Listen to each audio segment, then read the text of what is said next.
Привет из Беларуси! Мы с вами продолжаем готовиться к весенним продажам. И сегодня на повестке дня у нас лаванда. Я не случайно вот сижу рядом с этим прекрасным растением и очень популярным у наших покупателей. Лаванда это не совсем многолетник, это кустарник. И можно ее производить двумя способами. Первый способ это семена.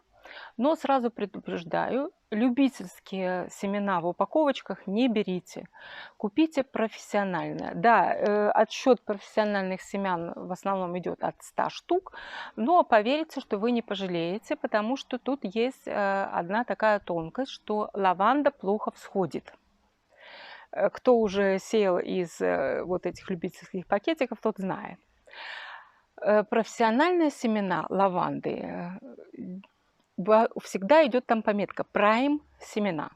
И это не случайно, потому что все плохо всхожие семена готовятся специально, праймируются в лабораторных условиях.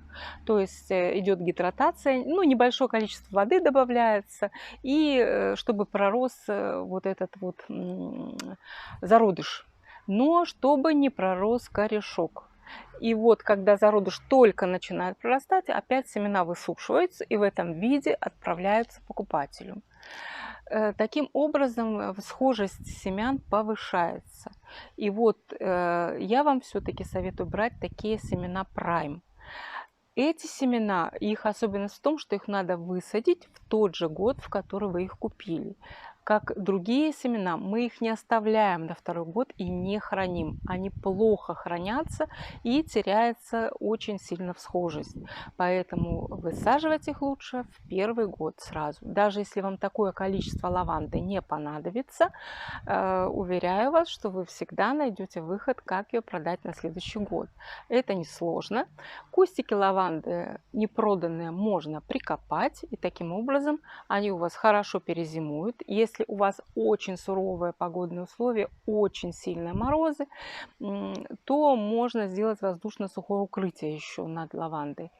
А так лаванда хорошо зимует. И еще одна особенность – не высаживайте ее из горшков в грунт.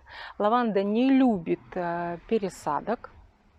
Не любит, когда тревожит ее корневую систему, поэтому помните об этом и прикапывайте в горшках. Даже если вы в следующем году планируете перебросить ее в больший объем, неважно, прикопайте ее в том объеме, в котором она растет в том горшке. Весной вы достанете вместе с горшками и пересадите в больший объем. Таким образом, ваша лаванда не заметит никаких манипуляций и после весенней обрезки начнет активно отрастать и получится очень хорошая кусты для продажи. Итак, первый способ мы с вами обсудили, это посев семенами. Когда сеять, лучше всего в середине января при, естественно, искусственном освещении, потому что в середине января света не хватит. Сеянцы лаванды обязательно прищипываются для того, чтобы запустить вот кущение, потому что сеянец все-таки в домашних условиях он у нас будет такой не крепкий, он будет вытянутый, поэтому прищипываем мы обязательно. Сеянцы зацветают в первый год, летом. Это у вас уже будет неплохой цветущий кустик. Но помните, что надо обязательно прищипнуть. И если куст получился таким жидковатым, то лучше еще разочек постричь. Но каждая стрижка откладывает цветение. Тоже помним об этом. Итак, второй способ, которым мы можем с вами размножить лаванду. Этот способ вы можете применить прямо сейчас. Сейчас еще, конечно, конец августа, но ваша лаванда еще может вполне вырасти. Я уже вот этот способ использовала, это черенкование. Если у вас дома растет хотя бы один куст лаванды. Значит, смотрите, я вот начеренковала себе, ну вот покажу вам ящичек. Вот что у меня получилось. Это июльские черенки, середины июля. Сейчас это уже небольшие растеница. Ну вот такие.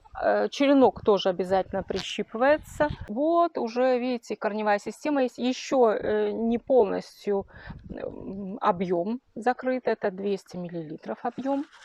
Но осенью, пусть немножко еще подрастет, осенью я пересажу в литровый объем. прикопаю, сохраню и по весне уже буду продавать готовые растения. Они мне, собственно, не стоили ничего, кроме моих трудов, так сказать. Конечно, черенки надо после посадки, надо смотреть за ними, надо обязательно их увлажнять, надо их поливать. Кальциевая селитра, комплексное удобрение, ну, все как обычно, да.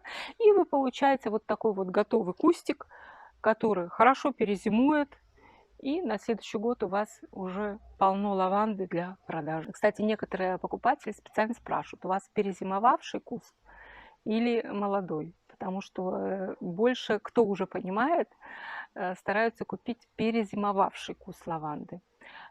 Есть надежда, что раз он одну зиму пережил, то и следующую переживет. Потому что все-таки вот в наших условиях, да, в климатических условиях Беларуси, лаванда зимует не всегда. Да, и когда мы разговариваем с покупателями, я их предупреждаю, что это растение, которое у вас не обязательно 100% сохранится. Вот у меня лаванды много на участке, и бывает, что в какой-то год одно-два растения выпадает. Но у меня всегда есть замена, чтобы подсадить.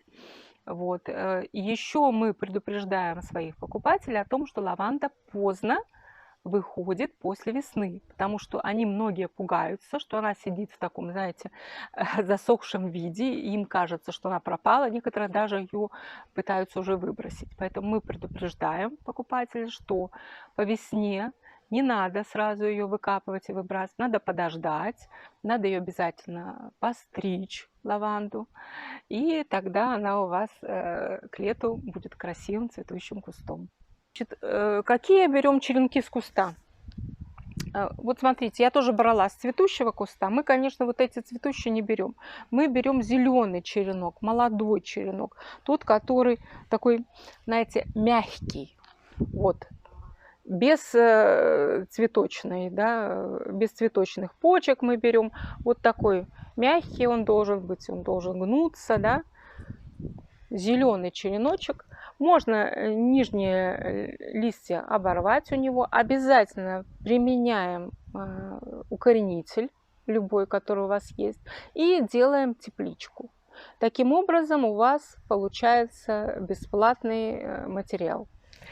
Берите побольше. Кстати, насчет семян тоже. Не думайте, что если вы взяли 100 семян, то у вас получится 100 кустов лаванды. Нет, отнюдь. То же самое и с черенками. Берите черенков побольше.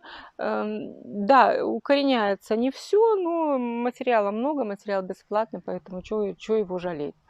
Вот. И таким образом вы получите в следующем году тоже хорошие цветущие кустики лаванды. Как сохранять лаванду зимой, мы с вами говорили. Точно так же, если у вас были из сеянцев непроданные кустики, точно так же эти прикапываем прямо в горшочках в грунт. Если нужно, делаем воздушно-сухое укрытие. Ну, я обычно не делаю. Там, да, бывает, что там одно-два растения пропадут, ничего страшного.